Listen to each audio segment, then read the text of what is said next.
સુરેન્દ્રનગરના ખેડૂતોને આખરે પાણી મળે તે માટે 20 ગામના ખેડૂતો ભેગા થયા હતા અને એક બેઠક કરી હતી અને તેની અંદર ગામના તળાવ ભરવામાં આવે અને સાથોસાથ ખેડૂતોને પૂરતા પ્રમાણમાં પાણી મળી રહે તે માટેની રજૂઆતો અંગે ચર્ચા કરવામાં આવી।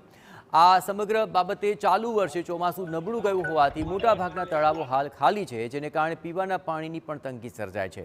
ખેડૂતોએ આ મુદ્દે ધારાસભ્ય અને સાંસદને પણ રજૂઆત કરી, આમ છતાં કોઈ નિરાકરણ હજી સુધી નથી આવ્યું।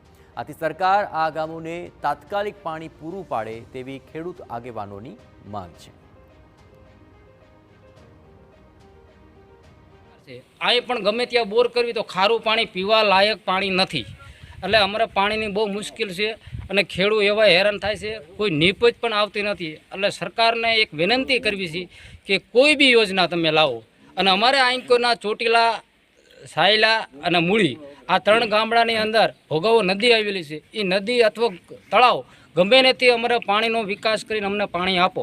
સરપંચ ભેગા મળી અને 3 તાલુકાની અને 2 વિધાનસભાના સરપંચો ભેગા થયા છે અને ખેતી માટે સિંચાઈનું પાણી સરકાર અમને વહેલી તકે આપે અને દરેક રાજ્યમાં મોટાભાગે એરિયા આવરી લીધેલો છે, જે અમારો બાકીનો વિસ્તાર રહી ગયો છે એના માટે અમારી રજૂઆત છે કે સિંચાઈનું પાણી અમને વહેલી તકે આપે। અમારે કોઈ પાણીનું અત્યાર સુધી કંઈ નિર્ણય થયું નથી હજી, તો વહેલી તકે સૌની યોજનામાં સમાવેશ કરો અને સિંચાઈના પાણીનું ખેડૂતને